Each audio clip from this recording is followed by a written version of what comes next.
Pigeon shooting season opened today. The early start to the season surprised hunters but also pleased with the change.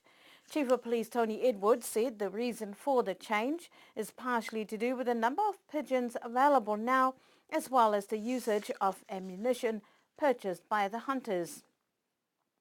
He said the shooting season opened today and will close on the 24th of January next year.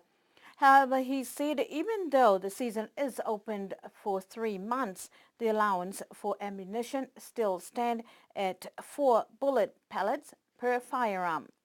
The police continue to caution hunters to be vigilant when out hunting and to also be aware of the laws against firearm usage.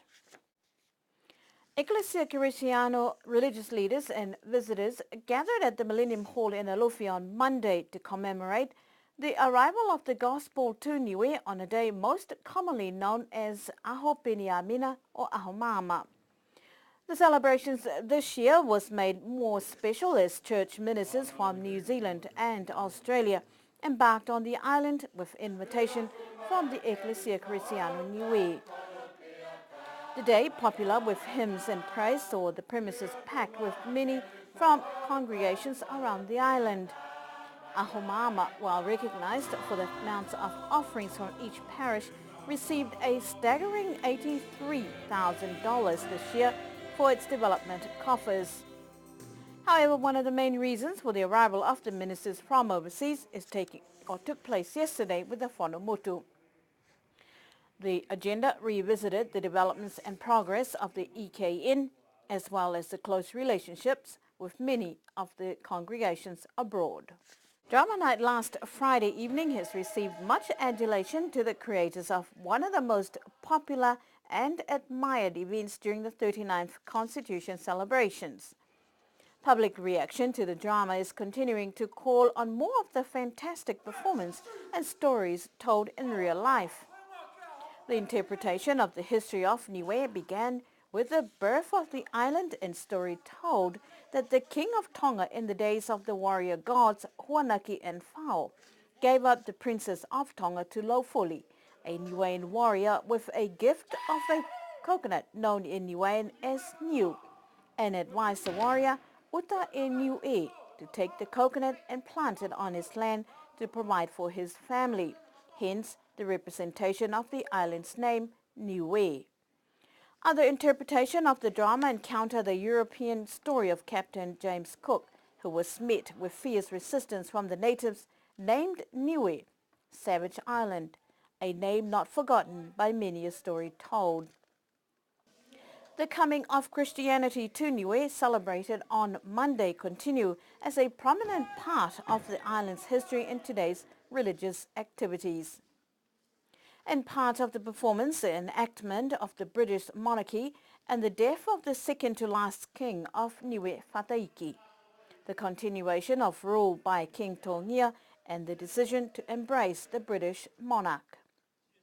With most of the island's history, none can forget the concerted effort by men in World War I for God and for country. To the present, the story told on October 1974, the island became self-governing in reliance of New Zealand. 39 years later, the drama brought memories of jubilance and sadness for the years gone by. The drama on Friday night ended with a tribute from the Governor-General's Kapahaka group. A great night was had by all.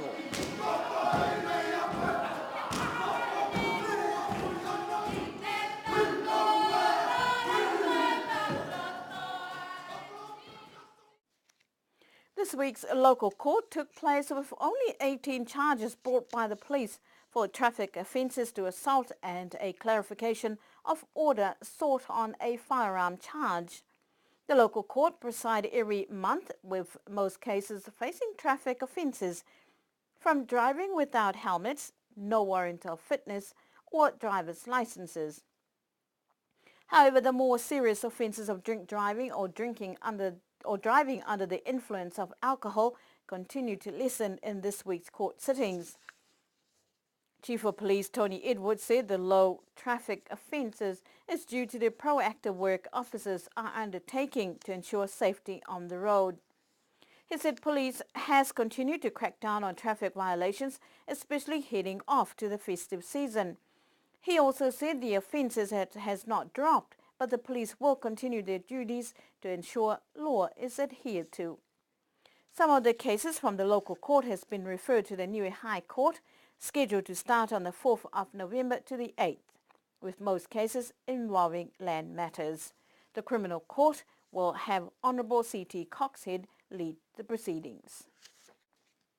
To end our news bulletin for tonight, the Constitution Waka race competition this year has a new champion. The races prior to the flag racing ceremony last Saturday saw many young guns take on some of the veterans of the waters. 5 events were scheduled, with the main event the Open Men. Although only 8 competitors registered, more than 10 took to Alofi Harbour. The race began with a great paddle by one of the all-time canoe veterans, Taumawhai Fuhiniu, followed by a couple of young potentials and current champion Launoa Ngataua. However, the distance might have some fate decided halfway before young Clifford Marsh gave the current champion of 4 years running Launoa Ngataua a good paddle out to claim the canoe championship title for 2013, followed by Launoa Ngataua and BJ Rex taking 3rd spot. The Open Women's Race saw a few young girls who did very well, but it's the Fuhinu new name. They continue to reign over the competition, and this year young Bella Fuhinu again claimed the title, followed by Brianna Terry, who was a surprise to everyone, and Vanessa Marsh followed in 3rd. School students competition was won by up-and-coming paddler young Haven Siosikefu, followed by right behind by another well-known name in the competition, Nala Ngataua, and first-time entry Talo Seoneholo taking 3rd place for the students.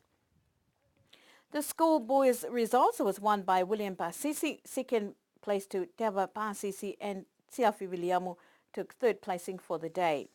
The Masters event continued Langa Lavini's efforts on the waters to see him claim the title of Masters, second to Dimitri Williamu and Hine Makaya in 3rd.